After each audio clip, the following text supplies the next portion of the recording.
Quiet science journeys. From the ground, the aurora is often described as a glow, but that word can be misleading. A glow sounds static, like light painted onto the sky. What appears above the horizon has edges, folds, and internal structure. Even on a quiet night, the light does not remain still. It stretches into long arcs, then thins, then thickens again as if the sky were slowly rearranging itself. These changes are not random flickers. They follow patterns that repeat across many observations. One of the first clues lies in shape. Auroras rarely fill the entire sky evenly. Instead, they form bands, curtains, and ribbons with clear boundaries between bright and dark regions. Those bands often align into broad arcs that curve gently from east to west. They can appear stacked or layered like several sheets, hanging at different distances. This regularity suggests that something larger than local weather is shaping the light. Across many nights and many locations, a persistent arrangement becomes visible. The aurora most often gathers into a wide ring around each magnetic pole of the planet. This ring is known as the auroral oval, and it is one of the most stable features of the display. The auroral oval is not centered on the geographic North Pole. It follows the magnetic pole, which is offset and slowly drifting over time. That difference alone shows the light is responding to magnetism rather than latitude alone. If darkness were the only requirement, the glow would appear wherever night falls. If cold air were the cause, it would follow climate zones. Instead, the aurora follows the geometry of Earth's magnetic field. Here, the idea of a map begins to emerge. A magnetic field is invisible, but it has structure and direction at every point in space. Charged particles respond to that direction, and the aurora reveals where that response becomes visible. The light traces paths that already exist. It does not create the structure, it reveals it briefly.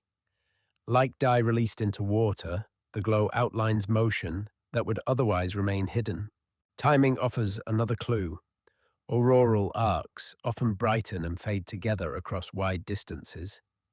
This coordination points to a shared driver, not isolated local effects. When one arc intensifies nearby, arcs may follow moments later. At times, the entire display shifts position as a unit sliding poleward or equatorward. These collective motions reinforce the idea of a large-scale system at work. From the ground, the light can feel close, just above the clouds. In reality, the structures extend across hundreds of kilometers, both horizontally and vertically. Their apparent nearness is an effect of perspective, not actual distance. That distance separates the aurora from everyday atmospheric phenomena. Weather systems operate far below, driven by heat and pressure. The aurora belongs to a higher region where charged particles and fields dominate behavior. As the eye follows an auroral arc across the sky, this separation is easy to forget. The light feels immediate and local, as if it were responding to the observer. Yet the patterns persist, regardless of who is watching. This persistence allows comparison across locations. Cameras spaced far apart often record matching structures at the same time. What feels personal from one vantage point is part of a much larger picture. Here the map metaphor deepens. Each arc corresponds to a region where invisible paths guide particles downward. Brightness reflects how much energy is flowing along those paths at that moment. When the flow increases, the arc sharpens and brightens. When it weakens, the arc fades or dissolves into diffuse light. The sky is not deciding what to show, it is responding to changing conditions. The aurora also reveals contrast. Some regions glow intensely, while adjacent regions remain dark. These differences point to boundaries, places where conditions shift abruptly. In physical systems, boundaries matter. They mark transitions between different regimes of motion or connection. The aurora highlights those transitions in a rare and visible way. Even before discussing particles or collisions, the shapes alone tell a story. They show that the phenomenon is organized, guided, and constrained. Light appears only where the invisible structure allows it. This is why the aurora is more than a visual spectacle. It is a readable trace, a temporary diagram, drawn across the upper atmosphere. The diagram fades quickly, but the underlying structure remains. By watching how the shapes form and move, a larger system comes into view. Not a random scatter of light, but a patterned response to forces extending far beyond the surface. The sky becomes a display surface for a deeper geometry. In that sense, the aurora is a map you can see, not a map of places, but a map of directions and connections. It shows how space above the planet is organized in that moment. The map is never fixed. It shifts as conditions change, sometimes slowly, sometimes in bursts. Yet its recurring forms show that the rules shaping it are stable. As we move forward, this idea will remain useful. Each new detail will add another layer of meaning to the same shapes. For now, it is enough to recognize that the light is structured, guided, and deeply physical. The story of the aurora cannot stay on the ground for long. To understand why the light appears where it does, we have to follow what arrives from space. That arrival is often called the solar wind, a name that can easily mislead. In everyday life, wind means moving air driven by pressure and temperature. The solar wind is different in kind. It is a continuous flow of charged particles, mainly electrons and protons, streaming outward from the sun. Because these particles carry electric charge, their motion is never completely free. They do not travel through space as if it were empty and indifferent. They move within a landscape shaped by electric and magnetic fields. This distinction matters. Neutral objects can pass through fields without noticing them. Charged particles cannot their paths bend, twist, and realign in response to invisible forces. As the solar wind reaches Earth, it encounters the planet's magnetic field. This field extends far beyond the atmosphere, forming a vast region of influence around the planet. Most of the incoming flow is diverted, guided around, rather than allowed straight through. A helpful image is a river meeting a large rock. The water splits, accelerates, and curves around the obstacle.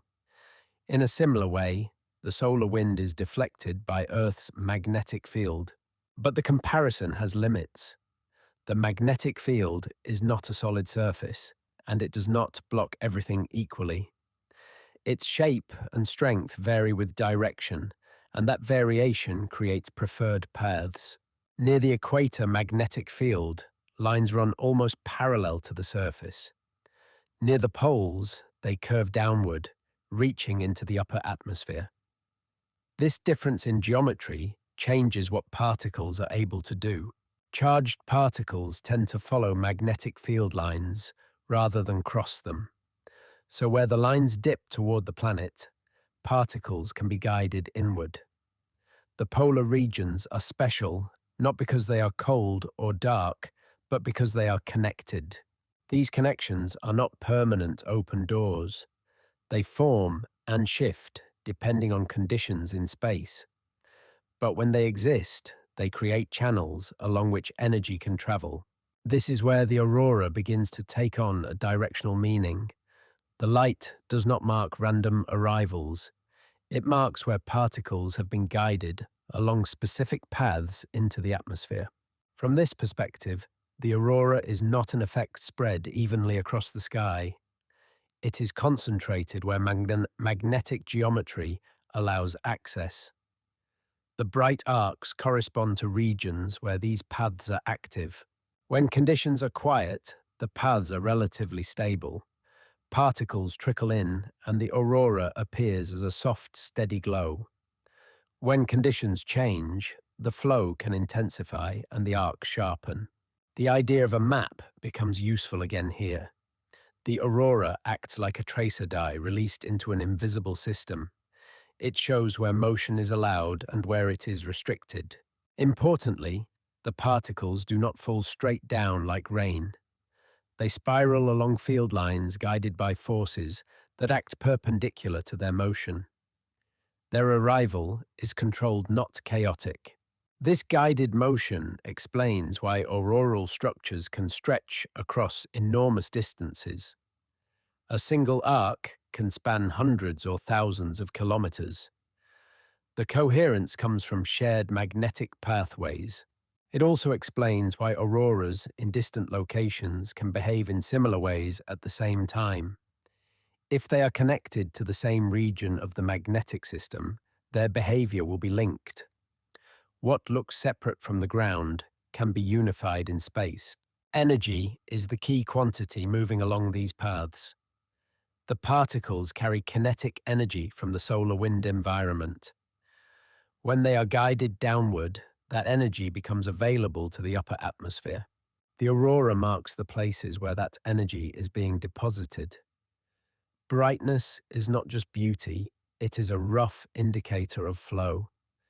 More arriving energy means more excitation and more light. This relationship between energy and light is why auroral displays can change so quickly. If the incoming conditions shift, the paths respond. The map redraws itself in real time. From the ground, these changes can look expressive, even intentional, but nothing is choosing where to glow. The system is responding to forces that are always present even when the sky is dark. There is a quiet elegance in this arrangement. The sun releases particles as part of its normal behavior. Earth's magnetic field shapes their journey without effort or awareness. Where the two systems interact in the right way, light appears. Where they do not, the sky remains black. The aurora is not added to the night, it emerges from interaction. Seen this way, the aurora is a boundary phenomenon. It sits at the interface between space and atmosphere. It shows us where influence crosses from one domain into another. This boundary is dynamic, never fixed in place. As solar conditions vary, the shape of the magnetic environment shifts. The paths open close and slide across the polar regions. The aurora follows these shifts faithfully. It does not resist or lag behind. It reflects the state of the system almost immediately. By following the particles and the paths they take, the glow becomes less mysterious. It is no longer just light in the sky. It is a record of motion, energy, and guidance. In this sense, the aurora is doing quiet work for us. It turns invisible structure into visible form. It lets us see how space, near Earth, is organized moment by moment. As we continue, this understanding will matter more. The same paths that guide particles also shape color, motion, and scale. The light is only the beginning of the story they tell. The aurora looks like light placed gently onto the night, but it is not a lamp in the sky. It is also not fire, and it is not heat glowing through clouds. The glow begins with something much smaller and much faster particles arriving and meeting the thin air high above the weather. A useful shift in intuition is this. On Earth, many familiar lights come from hot objects, a flame, a filament, a glowing surface. The aurora is different. The air is not being heated until it shines. It is being excited until it emits. The upper atmosphere is made of atoms and molecules moving in a sparse crowd. There is still air there, but it is thin enough that collisions are less like constant jostling and more like occasional encounters. Into that region, charged particles arrive with energy, guided along magnetic paths we discussed earlier. When a fast particle hits an atom or molecule, it can transfer energy. That transfer can kick an electron within the atom into a higher energy state, or it can excite a molecule into a different configuration. In either case, the target is left in an excited state which is not stable. The excited state does not last. The atom or molecule relaxes back toward a lower energy arrangement. When it relaxes, it can release the extra energy as a photon, and a photon is a packet of light. This is the quiet core of auroral light. Energy arrives carried by particles, and the atmosphere turns that energy into visible photons. The aurora is not a substance hanging in the sky. It is a process unfolding again and again across a large region. One reason auroras can be so vivid is repetition. A single emission is tiny, just one photon from one event.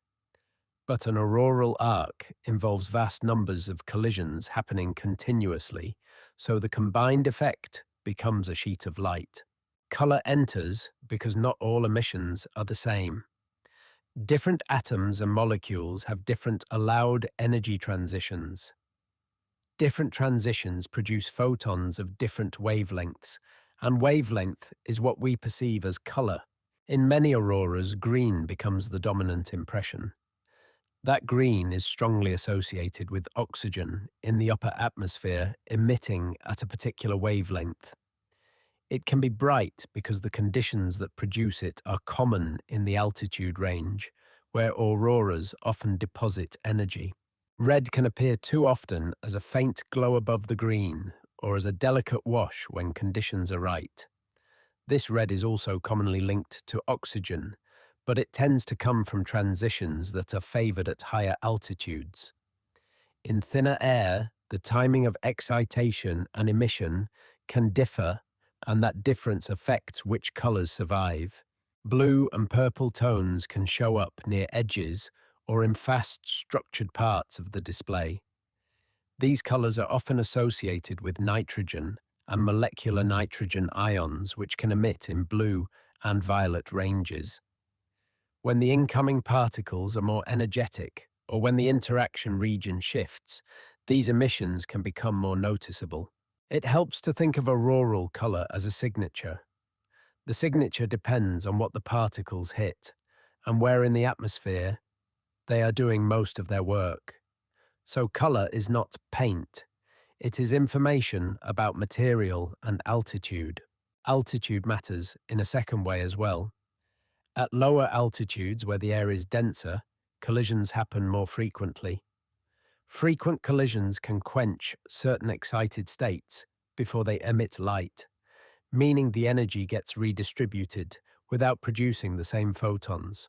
At higher altitudes, where the air is thinner, an excited atom may have more time to emit before being disturbed again. This is part of why some auroral reds, often higher and softer, can appear in the upper reaches of the display. It is not just the source species, it is also the environment the species is sitting in. This is one of the quiet reasons auroras can look layered. From the ground, you may see green nearer the horizon and a faint red glow above it. You are not looking at two different objects, you are looking at one system.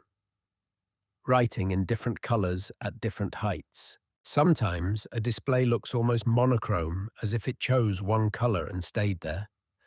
At other times it shows clear gradients and edges with purple fringes or red crowns.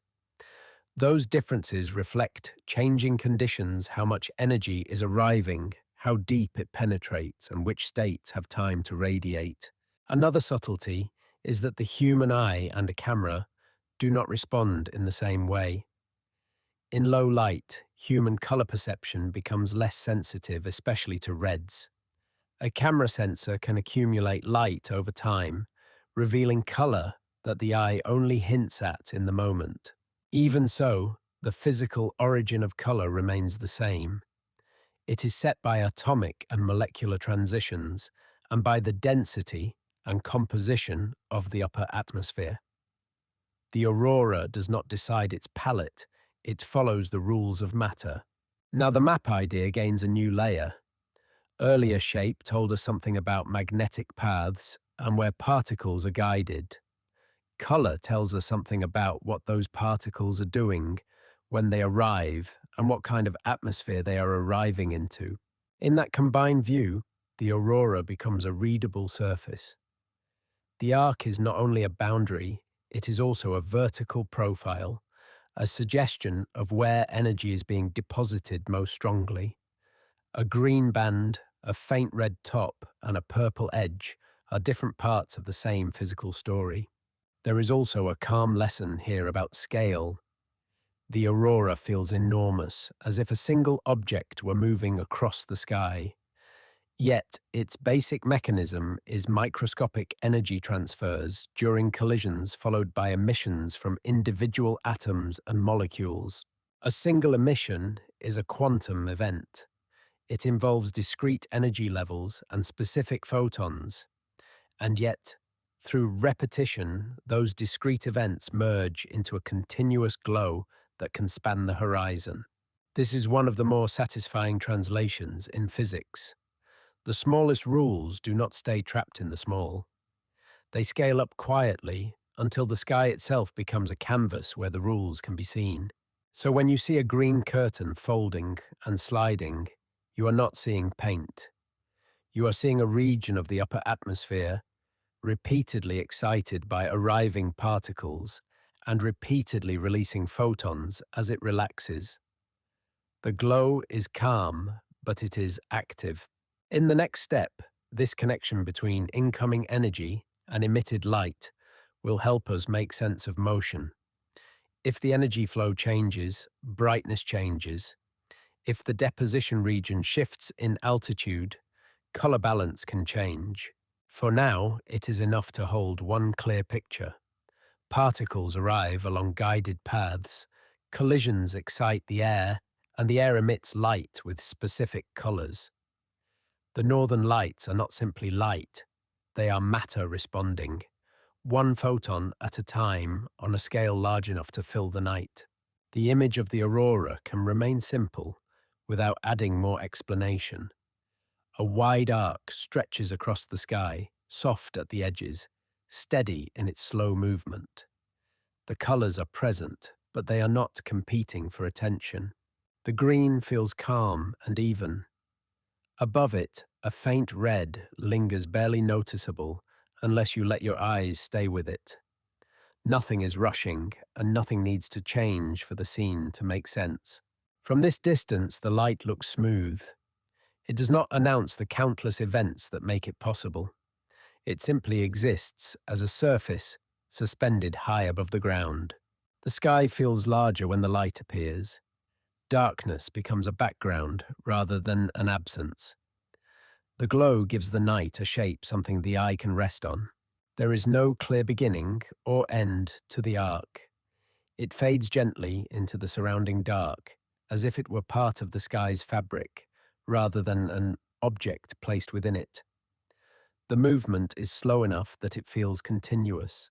You can imagine the arc shifting slightly, sliding a small distance, then holding again.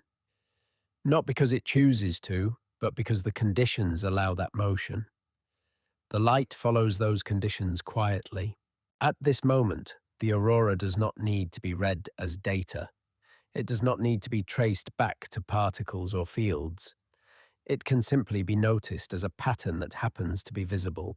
The scale is easy to forget. What looks like a nearby curtain spans enormous distances. What feels delicate is supported by a system far larger than the scene suggests. Yet none of that needs to be kept in mind right now. The value of this moment is not in analysis. It is in recognizing that something invisible has briefly become visible. The arc holds, then softens at one edge. A faint ripple passes through, then disappears. The overall form remains. The sky does not demand attention. It does not perform. It offers a steady presence that can be watched without effort. This is the kind of image that stays even when you look away.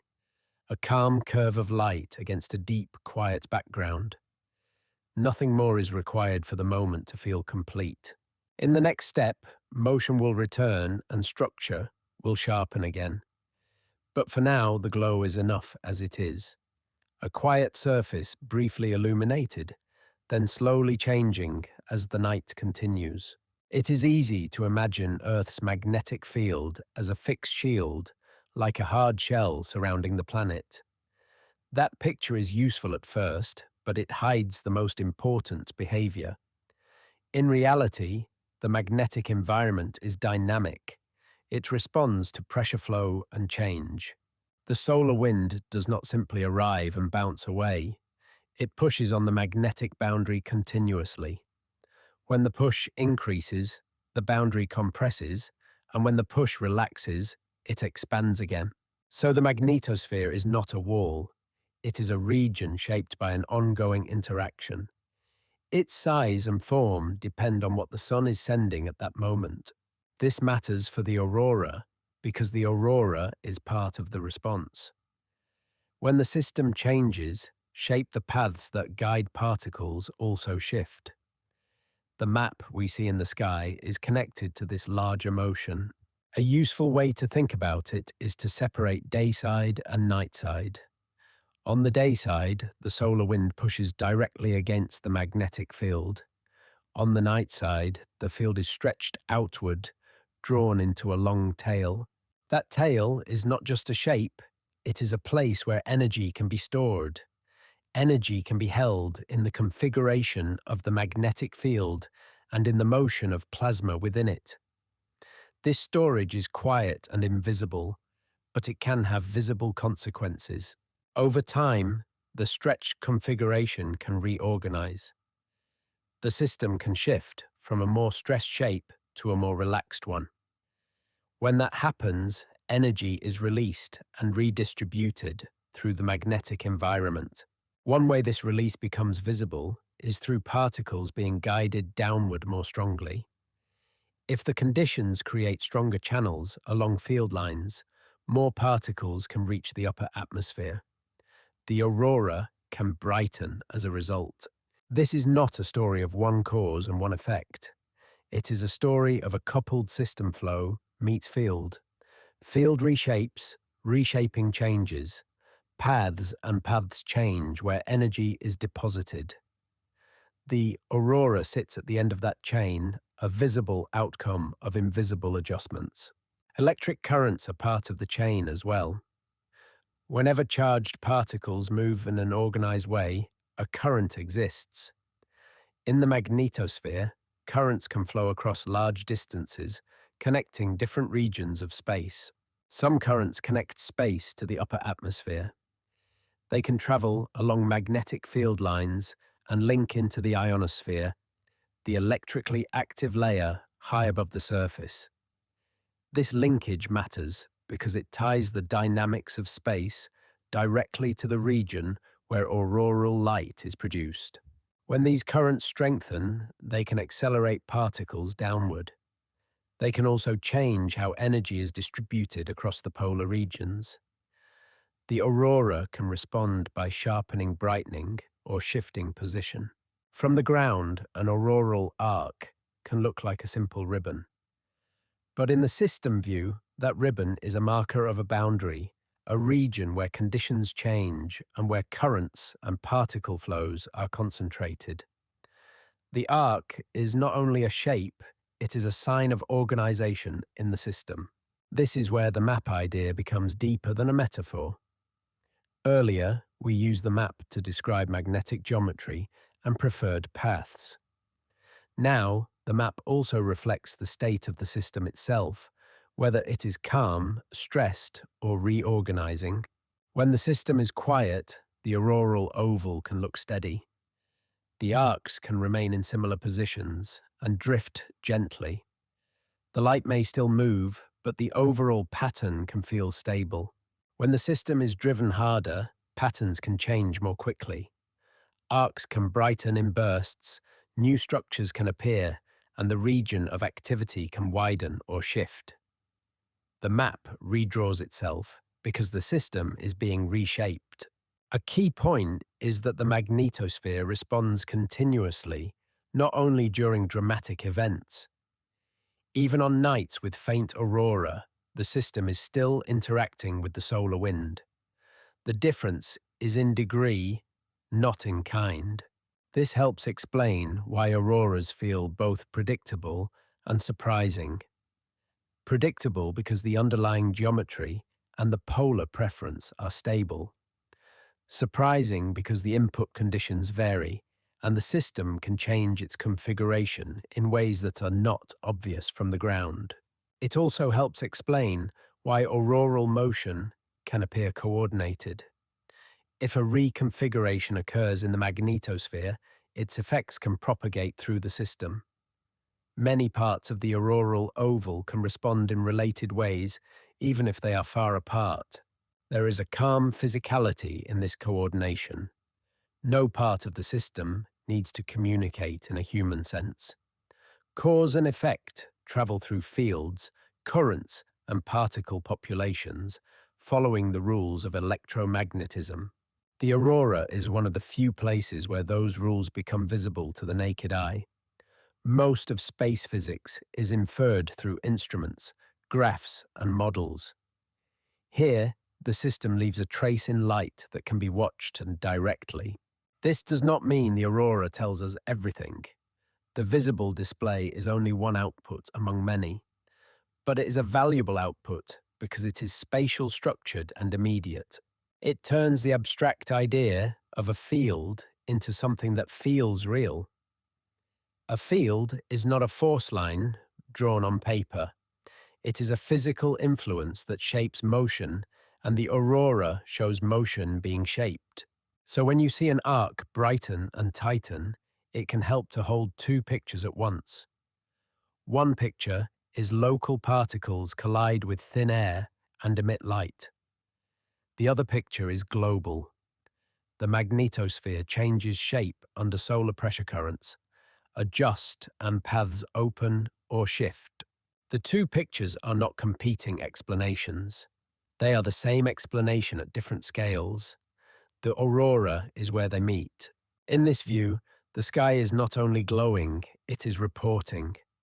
Not with words and not with intention, but with structure. The light is the readable surface of a large moving system, and the system is always there even when the aurora is not visible. It continues to deflect, stretch, store, and reorganize. On the right night, the response becomes bright enough to see. That is why the aurora can feel like a window.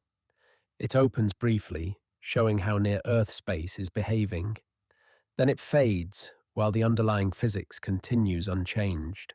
As we go on, this system view will help us understand finer structure, the ripples, the rays, and the sense that the light is alive.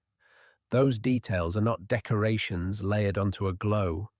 They are textures produced when a dynamic system writes its state into the upper atmosphere, one shifting pattern at a time. From a distance, an aurora can look like a smooth curtain, a calm sheet of color hung across the night. Then, as your eyes stay with it, the surface begins to show texture. The light is no longer only a band, it becomes a field of fine motion. One common detail is the appearance of rays. They look like thin vertical lines, as if the curtain were made of strands. These rays can brighten and dim in place, giving the display a layered combed structure. Another detail is rippling. A faint wave passes through the arc, then another, then a cluster of smaller undulations. The glow seems to shimmer, not because it is trying to be dramatic, but because the underlying conditions are changing in small ways. It helps to keep the earlier picture close. Light appears where particles arrive along magnetic paths and deposit energy in the upper atmosphere. If the arrival changes in space or time, the light changes as well. So the first step in understanding the dance is to treat it as a translation. The aurora is translating variability in particle flow into visible variability in brightness. In that translation, fine structure becomes visible. One reason fine structure can exist is that the guiding environment is not perfectly smooth.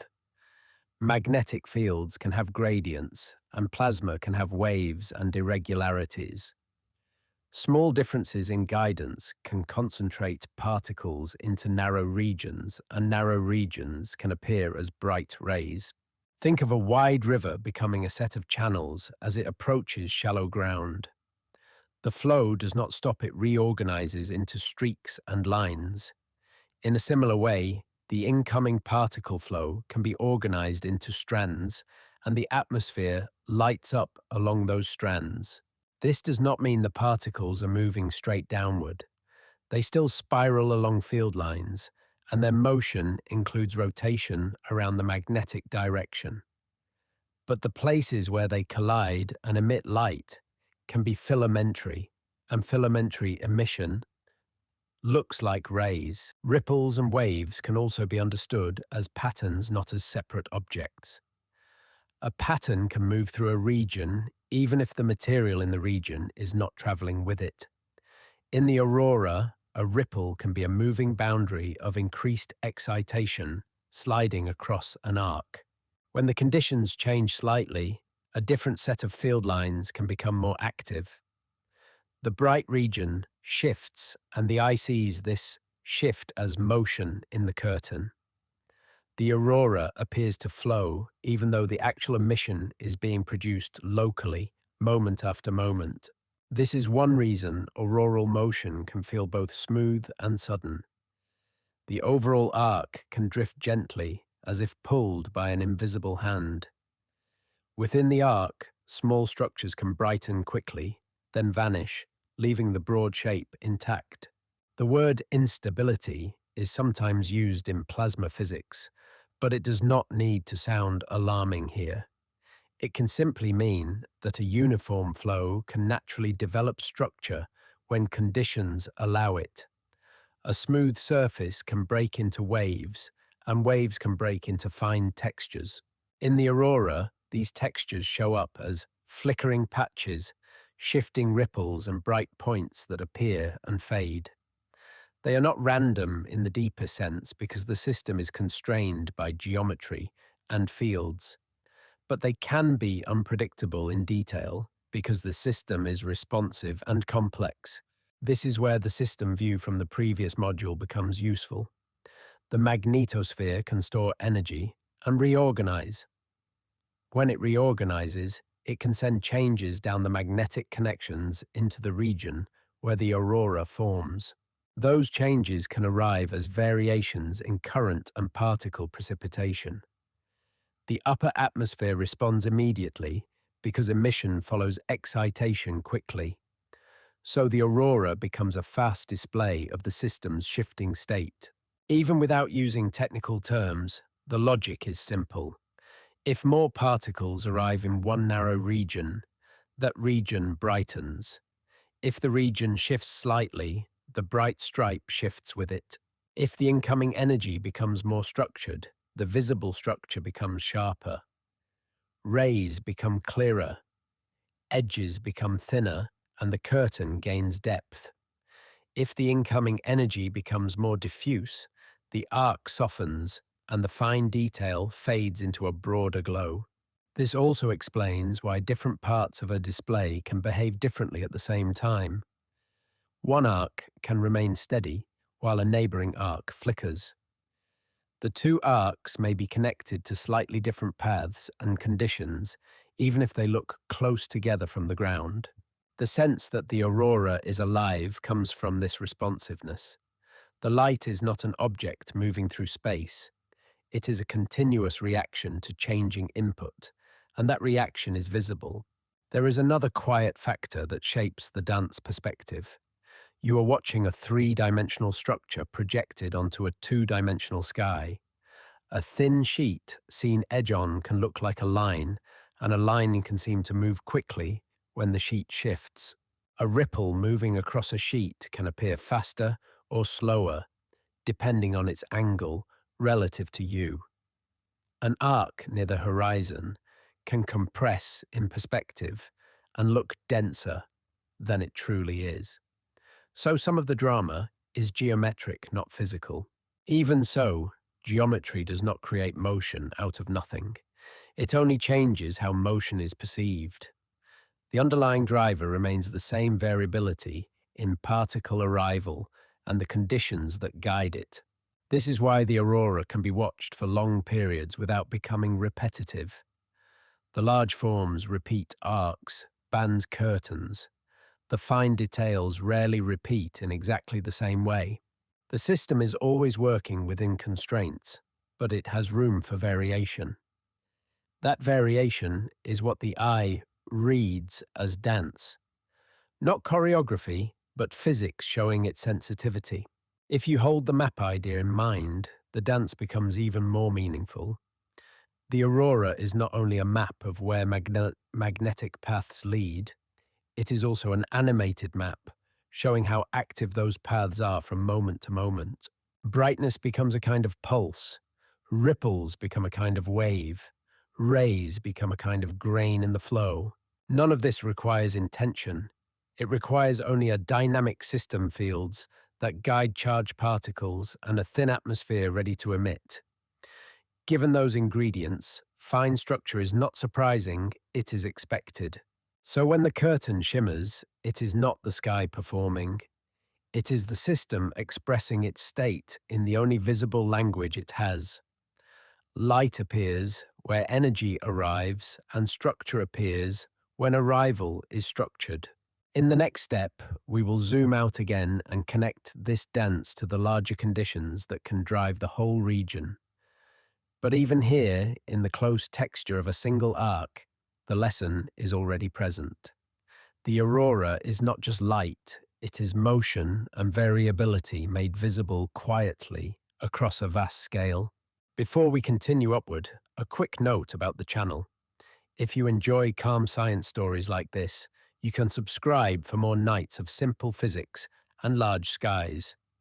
It helps the channel reach more listeners, and it supports these long-form episodes. Now, we return to the aurora and follow its light upward again. From the ground, the night feels still. Snow rock or dark water sits quietly beneath the sky, and the air close to the surface barely moves. Above that stillness, a faint arc begins to form, soft and pale at first, then slowly gaining definition. At this level, the aurora feels like a distant ceiling. It hangs above the horizon, separated from the world of trees and buildings. Its motion is gentle enough that it seems almost imagined. As we rise upward, the distance becomes clearer. The clouds below thin and lose their texture, and the familiar markers of weather fall away. The light no longer feels like a roof. It becomes a layer suspended far above the surface. Here the atmosphere is thinner.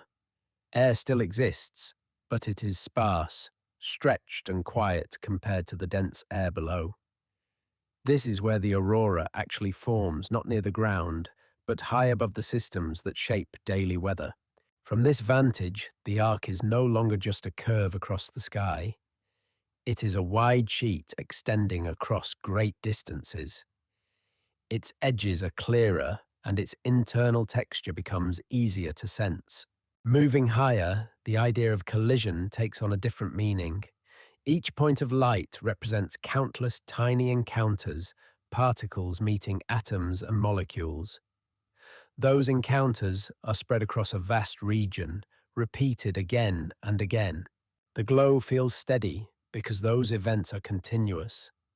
Nothing needs to be stored or accumulated. Energy arrives, is transferred, and is released as light in an ongoing flow. As we drift upward along the imagined paths that guide the particles, the geometry becomes more apparent.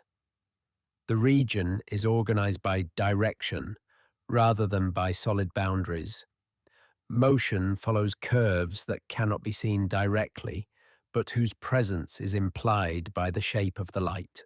From here, the aurora no longer feels like something added to the sky. It feels like the sky itself is responding, revealing the structure that already exists. Light becomes a way of making direction visible. Continuing outward, the atmosphere thins further. Collisions become rarer, and the glow begins to fade. This is not because the system has ended, but because the conditions for emission are changing. Beyond this region, motion is still present, but it is no longer translated into visible color. Particles continue to move, guided by the same invisible framework. The aurora is simply no longer able to form. Here, the magnetic environment becomes dominant. Field lines curve through space, shaping possible routes like rails that extend far from the planet. They connect distant regions into a single structure. Following those curves outward, we reach the region where the solar wind meets Earth's influence. The flow from the sun presses steadily, carrying energy and variation. Earth's magnetic field responds by bending, stretching and redirecting that flow. There is no sharp boundary. Instead, there is a gradual transition where one influence gives way to another. The system is defined by balance rather than by edges. From this perspective, the aurora is clearly part of a larger negotiation. Energy from the sun arrives continuously. Earth shapes how that energy moves and where it can go. Some of that energy is guided inward along curved paths. When it reaches the thin air below, it becomes visible. The light is not the goal, it is the side effect. As we move back inward along the same imagined paths, the glow begins to return. The atmosphere thickens just enough for collisions to matter again. Color reappears first, faint, then stronger. The arc reforms, now understood as a cross-section through a much larger system. What looked flat from the ground is clearly three-dimensional from here. It has depth, extent, and internal variation. Descending further perspective compresses the structure again. The wide sheet narrows into a band. The band curves across the sky, reclaiming its familiar appearance. Back near the surface, the glow once again feels distant. It sits above the horizon, calm and steady. Nothing in its appearance hints at the scale of the system behind it. Yet that understanding remains. The light is not isolated. It is connected upward to space and outward to the sun. This connection does not need to be remembered consciously. It is enough to sense that the glow belongs to something larger. The aurora becomes a window rather than an object. The night regains its quiet dominance. The arc may soften, brighten or fade, but the ground remains unchanged. The system above continues to respond whether it is visible or not. For a moment, the sky has allowed a glimpse of how near Earth space behaves. Not through instruments or diagrams, but through light itself. The translation is temporary, but it is clear. As the glow slowly shifts and thins, the journey comes to rest. We are back where we started, beneath a dark sky with a quiet arc of light. The difference is not in what is seen, but in what is understood. The aurora is no longer just a beautiful feature of the night. It is a trace of motion guidance and energy exchange, a brief, readable surface of a vast, invisible system. And as the night continues, that system remains in motion. Sometimes it writes itself into the sky. Sometimes it stays hidden, still present, still shaping the space above us. Most nights, the aurora stays close to the polar regions. It forms a familiar ring, bright enough to be seen, where darkness and geometry align.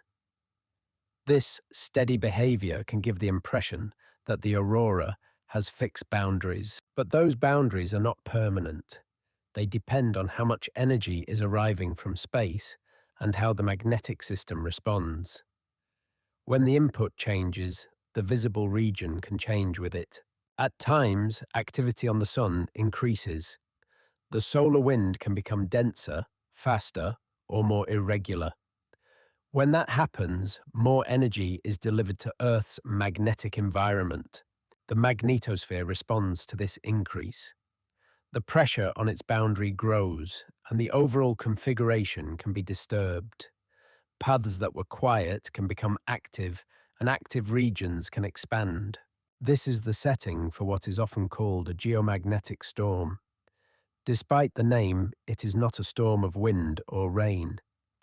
It is a period when Earth's magnetic system is being driven harder than usual. During these periods, the auroral oval can widen. The region where particles are guided into the atmosphere spreads toward lower latitudes.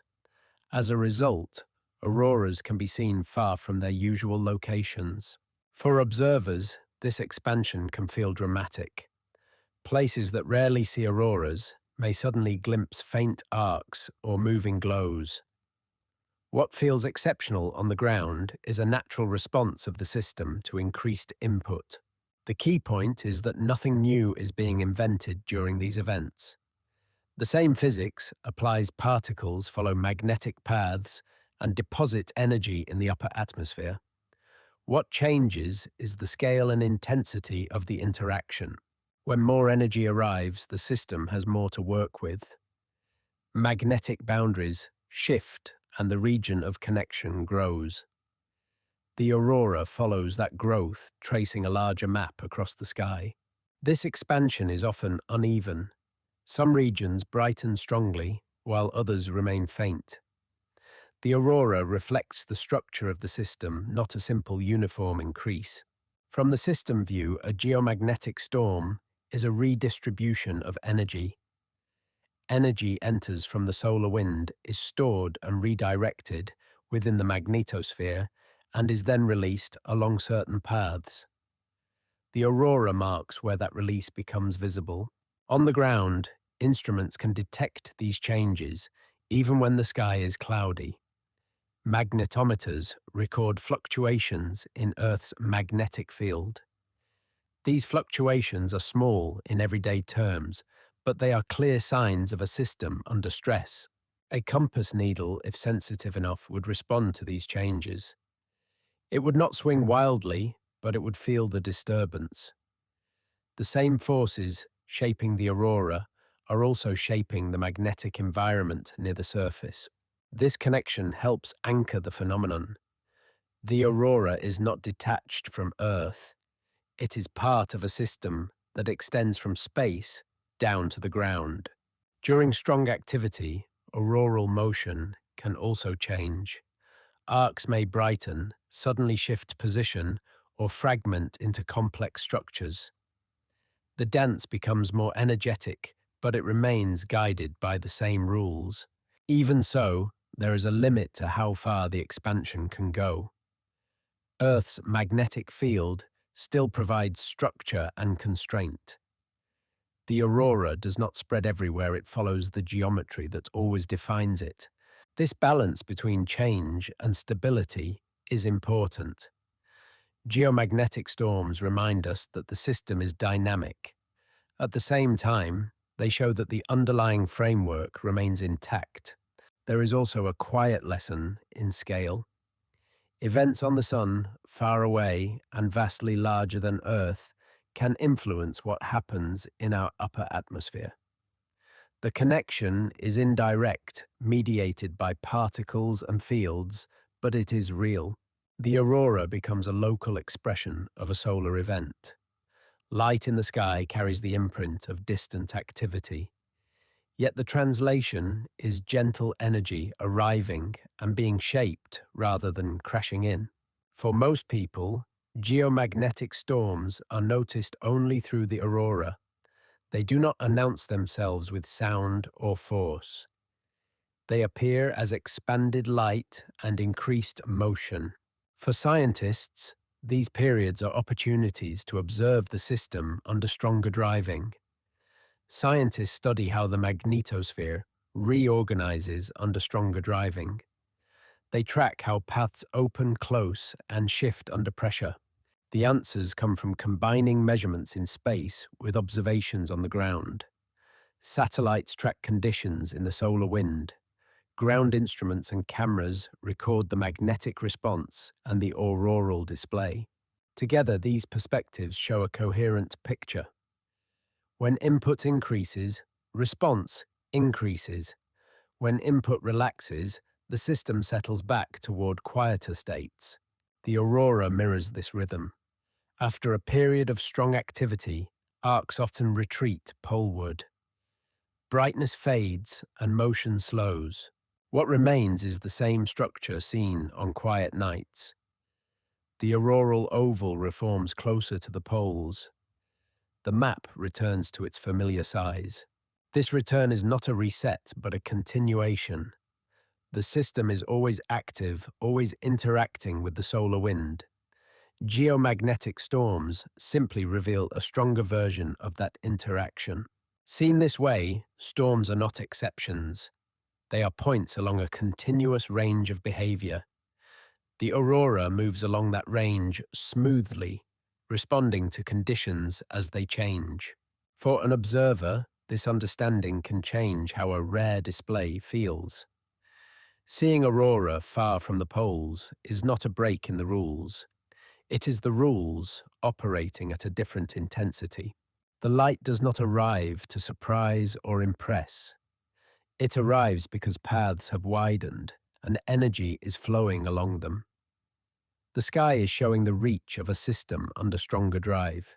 As we move forward, this idea of scale will matter again. The same processes that widen the aurora also influence its fine structure and motion. The system view holds all of these behaviors together. For now, it is enough to see geomagnetic storms as expansions, not disruptions. They stretch the visible map without tearing it. They let the aurora speak over a wider region using the same quiet physics. When the activity subsides, the night returns to its familiar calm. The poles keep their glow and lower latitudes darken again. The system continues ready to respond whenever the conditions change once more. The idea of expansion can sit in the background without holding on to details. The aurora does not need to be large or rare to be present. Even when it retreats toward the poles, the system remains active.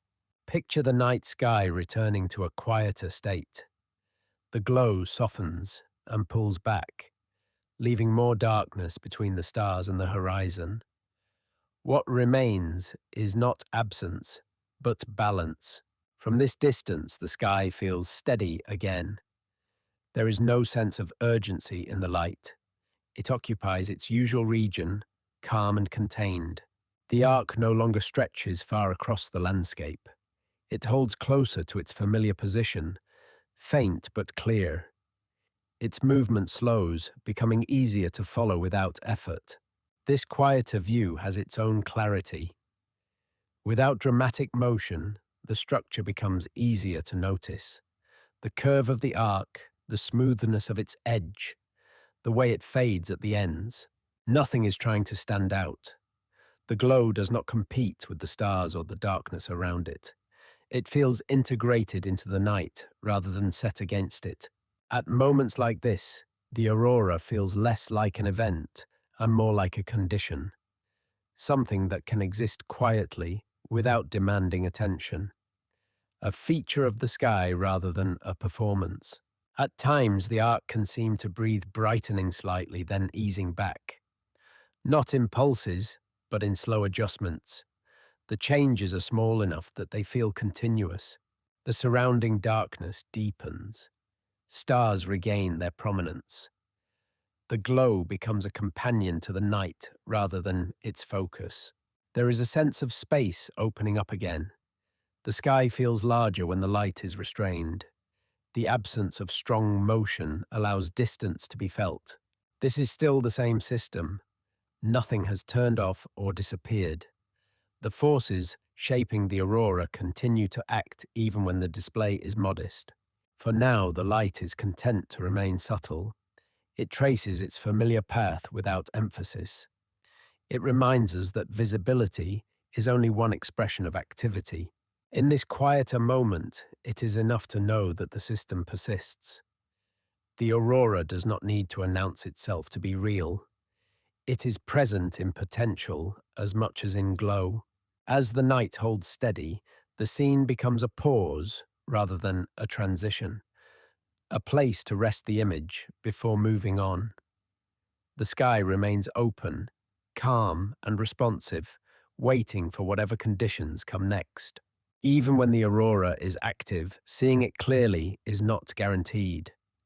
The physics can be working overhead, and the sky can still look empty. Visibility depends on how the light reaches you and how your perception receives it. The most obvious limitation is cloud cover. Auroral light forms high above the weather, but your view passes through the weather. A low cloud layer can hide the entire display, even if it is bright above it. Thin clouds can be deceptive. They do not block the sky completely, but they scatter light and soften contrast. An arc that would look crisp can become a faint blur easy to miss. Moonlight can have a similar effect. The aurora is often bright enough to stand out against darkness, but moonlight raises the background level of the sky. When the background becomes brighter, faint aurora becomes harder to separate from it. The same is true of artificial light. City lighting does not erase the aurora itself, but it fills the sky with a glow of its own. That glow reduces contrast, and contrast is what makes structure visible. This is why a modest aurora can look dramatic in a dark rural sky and nearly invisible above a bright city. The difference is not only in the aurora, it is in the background against which you are trying to see it. There is also the matter of where you are in relation to the auroral oval. The aurora tends to cluster in a ring around the magnetic pole, and the most stable arcs often occur within that region. If you are far outside the ring, you may see nothing even on an active night. If you are near the edge of the ring, you may see low arcs near the horizon. They can be faint because you are looking through more atmosphere at a shallow angle. The same light can appear weaker simply because your view is longer and more obstructed. Altitude of the observer can change this slightly. From higher ground, you may have a clearer horizon and less low-level haze. This does not change where the aurora is, but it can make a faint arc easier to notice. Time also matters in a practical way. Auroras can shift in brightness and position from minute to minute. A person who looks for a short moment may miss a brightening that happens 10 minutes later. None of this changes the underlying physics. Particles can still be arriving. Excitation and emission can still be happening. Visibility is simply a filter placed between the phenomenon and the observer. There is another filter that matters: the human eye itself. In very low light, vision shifts toward sensitivity rather than color. Details and motion may be noticeable, while color feels muted. This is why many people describe an aurora as pale or grayish at first. The structure can be visible, but the color is subtle. As brightness increases, color becomes more apparent. A camera sensor behaves differently. A sensor can collect light over time, adding up photons during a long exposure. This accumulation can reveal color and detail that the eye does not hold on to in real time. So photographs can look richer than memory. The green can appear more saturated, and faint reds can become visible. This does not mean the camera is inventing a false aurora. It is sampling light in a different way. At the same time, cameras can also mislead. Long exposures can blur. Motion making fast structure look smoother than it felt. Color balance settings can shift hues slightly. A photograph is a measurement, but it is still a measurement with choices. The most consistent guide is contrast and structure. If the sky is dark and if the aurora is bright enough, the arc will show itself in edges and boundaries. When the background is bright, the same arc can fade into the noise. This is why people often report that the aurora suddenly appears after their eyes adjust. It is not that the aurora arrives in that moment. It is that the eye becomes more sensitive to faint contrast. This adjustment is simple physiology. The pupil widens and the retina shifts toward low light sensitivity. After a few minutes, what looked like empty darkness can begin to show soft structure. In a dark environment, the aurora can also feel more spacious. Without nearby lights, the eye is less distracted, and the sky becomes a single field. The arc stands out as a shape within that field. In brighter environments, the aurora can still be present, but it competes. Streetlights' reflections and illuminated clouds pull attention. The aurora becomes harder to separate from everything else in the scene. All of these factors lead to a quiet conclusion. Seeing the aurora is not only about whether it exists, it is also about whether the conditions allow a faint, structured light to be noticed. This conclusion is useful because it keeps expectations grounded. A night with high activity does not guarantee a vivid display from every location.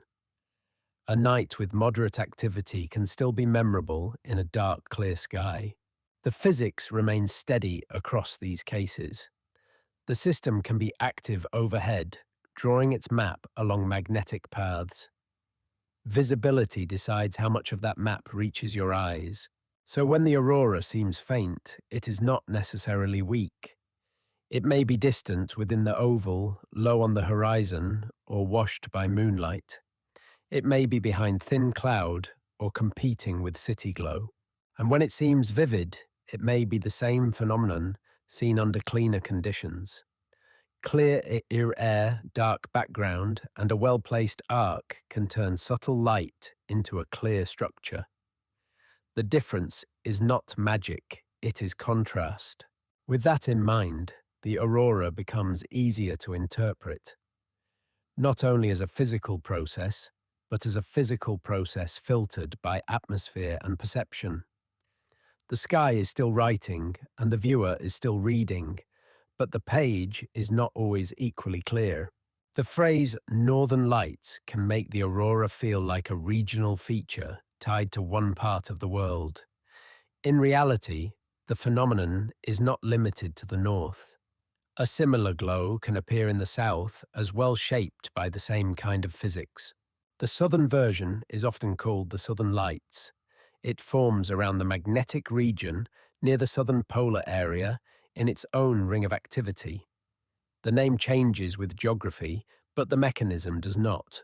This is a useful reminder that the aurora is not a landscape effect. It is not produced by mountains, ice, or local weather. It is produced by the interaction between the solar wind and a planetary magnetic field. Because Earth's magnetic field has two ends, one in each hemisphere, it creates two polar connection regions. These regions are where magnetic field lines dip toward the upper atmosphere. When conditions allow particles to travel along those lines, auroral light can be produced. So in the broadest view, auroras should occur in both hemispheres. They should cluster into rings around the magnetic poles.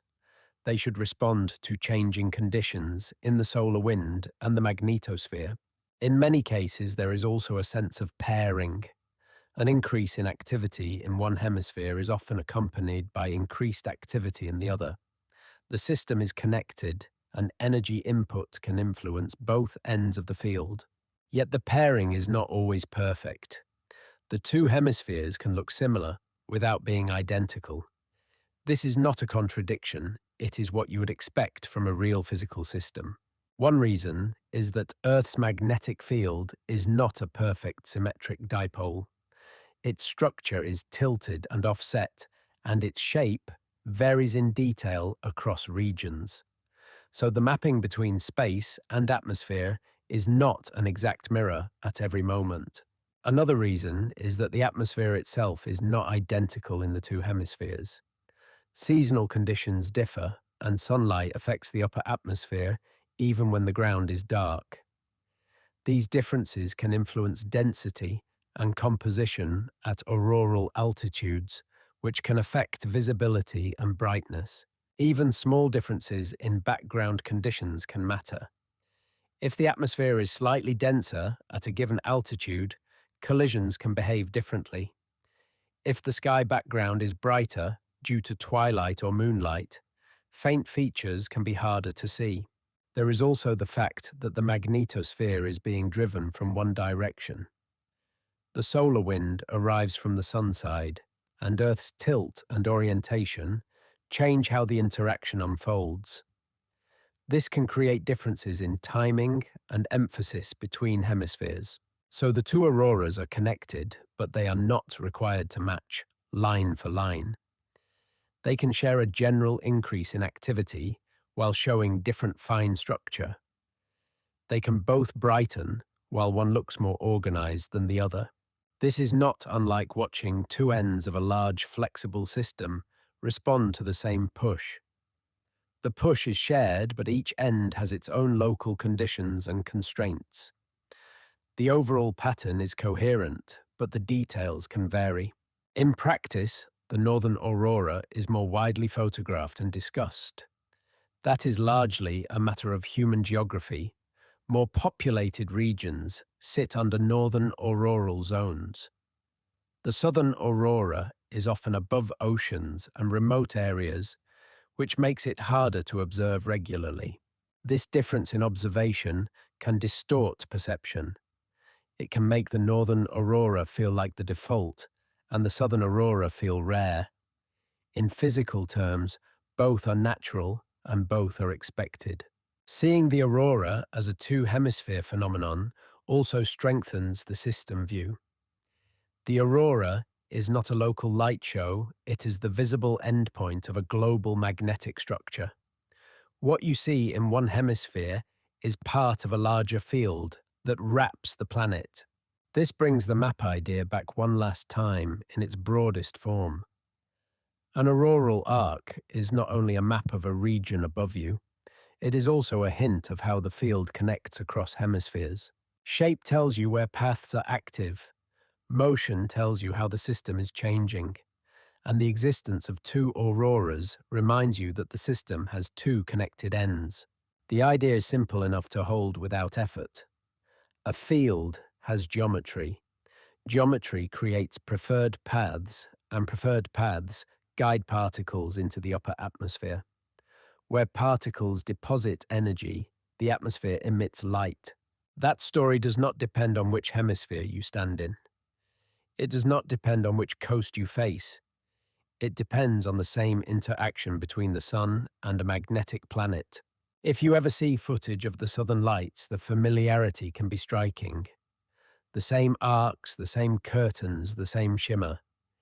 Different stars, different horizon, but the same kind of structure. And if the two hemispheres sometimes differ, that is also part of the lesson. The aurora is not a static imprint, it is a living response. Its details reflect both a shared driver and local conditions. So the northern lights are not a special case. They are one visible half of a larger phenomenon. The southern lights complete the symmetry, while also reminding us that nature rarely produces perfect mirrors. In the end, this two-sided view makes the aurora feel less like a regional wonder and more like a planetary behavior. A magnetic planet interacting with a solar wind. A global system briefly translated into light on both ends whenever conditions allow. The two-hemisphere idea can fade into a single image of a quiet sky. North and south become one scene again, a single arc and a single darkness behind it. What remains is the sense of a field surrounding the planet, calm and continuous. Picture the aurora as it appears now, not dramatic, not expanding. A soft arc rests in its familiar place. Its color is present, but it does not insist on being noticed. From this distance, the glow feels balanced. It neither grows nor retreats. It simply holds its shape against the darkness. There is no need to follow motion closely here. The arc may shift slightly, or it may remain still for long moments. Either way, the scene feels complete. The sky around the light regains its depth. Stars stand out more clearly. Darkness becomes spacious rather than empty. The aurora fits into that space without effort. It does not interrupt the night. It feels like one of the night's quieter features. At times like this, the light seems less like an event and more like a condition, something that belongs to the sky in the same way clouds or stars belong, present when conditions allow, absent when they do not. The idea of connection remains, but it does not need to be traced. Field lines, particles, and paths can rest in the background. They do not need attention to continue existing. This pause allows the image to simplify. An arc, a curve, a faint texture. No emphasis on scale or cause. The glow becomes something you could imagine staying for hours. It does not ask to be interpreted. It only asks to be seen. Even if the light were to fade, now nothing would feel incomplete. The system behind it would still be there. Visibility would simply change. This is one of the quiet truths of the aurora. Its presence is temporary, but the structure that allows it is persistent. Light comes and goes while the framework remains. As the arc softens at the edges, the night takes on a steady rhythm. Nothing accelerates, nothing resolves. This moment is not a transition forward. It is a resting place, a chance to hold the image without needing it to lead anywhere. In the next step, we will return to ideas and limits. But for now, the sky can remain just as it is, a calm glow set within a larger darkness, neither demanding nor disappearing. The aurora can be enjoyed as an image, but it also offers a clear principle. A local glow can be the visible endpoint of a global system. Light in the sky can be the last step in a chain that begins far beyond the atmosphere. The chain is simple enough to hold. The sun releases a stream of charged particles. Earth's magnetic field shapes how that stream moves near the planet, and the upper atmosphere translates some of that arriving energy into photons. This translation is quiet and direct. Particles deposit energy through collisions. Atoms and molecules emit light as they relax, and the combined emissions become the visible arc. In this view, the aurora is not an extra feature added to the night. It is a natural outcome of interaction. A magnetic planet in a moving plasma environment will produce signatures, and the aurora is one of the signatures we can see. The principle extends beyond beauty. It tells us that invisible structure can be made visible through tracers. In the aurora, the tracer is light, and the structure is the organization of motion by fields. This is why the map idea remains useful all the way through the story. The aurora does not show us the field directly. It shows us where the field guides energy into the atmosphere and how that guidance changes over time. In a calm sense, the aurora is a measurement without instruments. Not a precise measurement, not something that gives a number. But it is a measurement in the sense that it reveals structure boundaries and variability. That is also where the limit appears. The aurora reveals, but it does not reveal everything. It is an output, and every output is a filtered view of the system that produced it. One limitation is that light forms only in a particular region. It requires an atmosphere with the right density and particles arriving with enough energy. It requires a place where collisions and emissions happen efficiently. So the aurora tells us most directly about the upper atmosphere and the paths that connect to it. It tells us less directly about regions farther out, where the same particles may be moving without producing visible emissions. A large part of the system remains invisible even when the sky is bright. Another limitation is that visible structure can be ambiguous. An arc can look sharp, but several different changes could have produced that sharpness. Brightness can increase, but increased brightness alone does not identify the exact cause. This is why space physics relies on multiple kinds of evidence. Cameras show structure, magnetometers show magnetic changes, satellites show solar wind conditions and particle populations. Together, these data streams allow a more complete interpretation. The aurora provides the visual trace, and instruments provide the context. The story becomes reliable when the pieces match. This does not reduce the value of the aurora, it refines the value. The aurora is an invitation to connect observation with explanation without pretending that a single view is complete. There is also a limit in predictability. The broad behavior is understandable and the geometry is stable. Yet fine structure and timing can remain variable because the system is responsive to changing input. That variability is not a failure of understanding. It is a feature of a complex system driven by a fluctuating environment. In many areas of physics, simple rules can produce richly changing patterns. The aurora belongs to that family of phenomena. Fields guide motion, and guided motion can organize into boundaries, waves, and texture. The result can be understood in principle, while still surprising in detail. This balance can be held without tension. You can know the mechanism without expecting perfect repetition. You can see the display as physics and still let it feel new each time. The aurora also offers a quiet perspective on scale. The basic events are microscopic collisions and emissions at the level of atoms and molecules. The visible outcome is enormous, spanning a sky and stretching across continents. This scaling is one of the most satisfying links in science. Tiny rules repeated across large numbers become visible structure. The world becomes readable because it is consistent. So the northern lights are not simply light. They are an example of matter and energy behaving according to stable rules made visible at human scale. They let the invisible become visible briefly and without effort. At the same time, the story does not need to be pushed beyond what it can support. The aurora is not a message, and it is not a promise. It is a physical event, one that can be measured and modeled, yet still experienced directly. If you hold the full picture gently, it becomes simple. Energy arrives from the sun.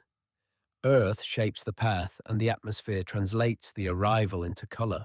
What remains is a calm kind of clarity. The sky is not performing, it is responding. The glow is not decoration, it is a trace. And when the trace fades, the system does not end.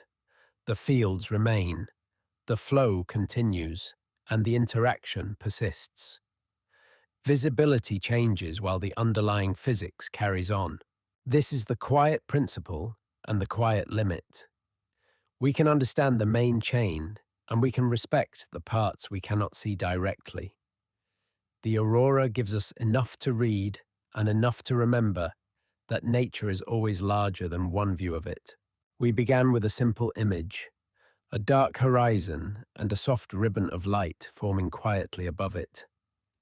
What looked at first like decoration slowly became something readable. That ribbon was never standing still. It carried shape, motion, and structure from the beginning. Even before understanding why it glowed, the way it moved hinted at order. As the story unfolded, the light led us outward, from arcs and curtains to particles arriving along guided paths, from collisions in thin air to colors released one photon at a time. The aurora became less mysterious but not less impressive. Knowing how it works did not drain it of meaning. Instead, it gave the glow a place within a larger physical system. The light showed us where energy arrived. Color hinted at altitude and material. Motion reflected change in the invisible environment above the planet. Again and again, the same idea returned in different forms. The aurora is a trace. It is a visible imprint of motion, guided by fields we cannot see directly. At times, that trace was steady and contained. At other times, it expanded, shifted, and became energetic. Through it all, the same physics remained at work. Even the quiet moments mattered. When the glow softened and pulled back, the system was still present.